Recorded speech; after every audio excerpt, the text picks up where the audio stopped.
احوال کل بتاتا ہوں کہ میں بوجہ بارش گاڑی اپنی خراب ہو رہی تھی پانی میں، تو میں نے کہا آج میں اس کے ساتھ جاتا ہوں، تو میں چلا گیا تو اس نے مجھے کہا کہ جی دیکھیں یہ کیا ہو رہا ہے، اور اس نے مجھے یہی بات بتائی جو میں نے آپ کے سامنے رکھی ہے۔ تو سامنے محترم اس لیول تک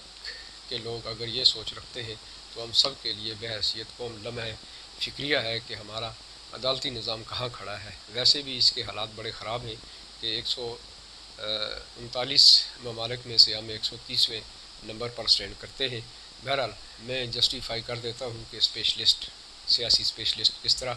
آپ دیکھیے کہ جناب عمر عطا بندیال صاحب نواز شریف صاحب کی نیلی والے مقدمے میں وہ شامل تھے، اس کے بعد نواز شریف صاحب کی جو برطرفی ہوئی ہے پارٹی صدارت سے وہ اس میں شامل تھے۔ پھر عمران خان صاحب کے خلاف توہین عدالت کی درخواست انہوں نے مسترد کی تھی، پھر منحرف اراکین کے ووٹ مسترد انہوں نے کیے، پھر کاف لیگ کے جو مسترد شدہ ووٹ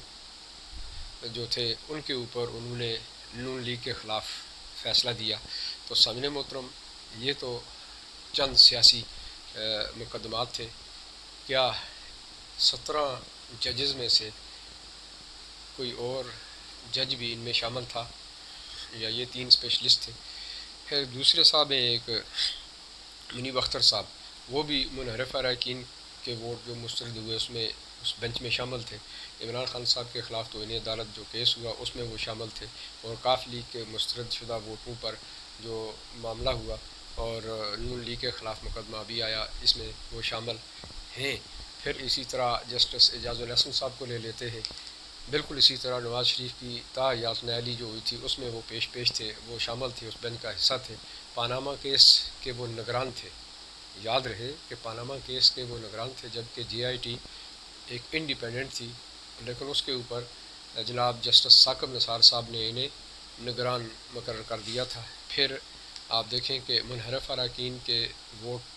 جو مسترد ہوئے اس میں وہ پیش تھے۔ عمران خان صاحب کے خلاف توہین عدالت کیس کی درخواست جو مسترد ہوئی اس میں وہ شامل تھے، اور حالیہ یہ جو فیصلہ ہے اس میں بھی وہ شامل ہیں۔ تو سامعین محترم یہ ہمارے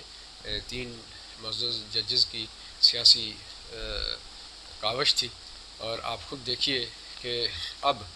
اسی کے نتیجے میں یہاں تک بات چلی گئی کہ سپریم کورٹ آف پاکستان کے اختیارات کو کم کیا جائے گا۔ تو سامعین محترم یہ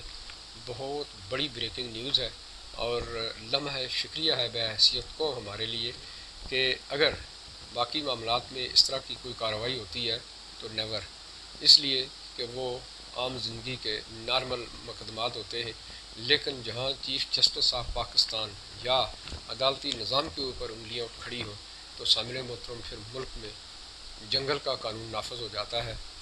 اس لیے کہ جب انصاف کے ایوانوں سے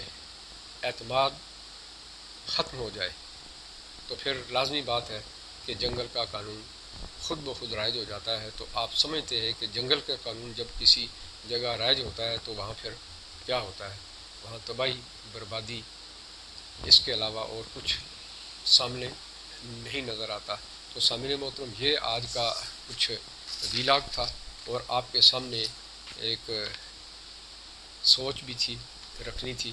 جو آپ کے سامنے رکھی ہے۔ تو سامعین محترم ہمیں اس سے غرض نہیں ہے کہ کون سا برسر اقتدار آتے ہیں، ہمارے لیے سب محترم ہیں، خواہ وہ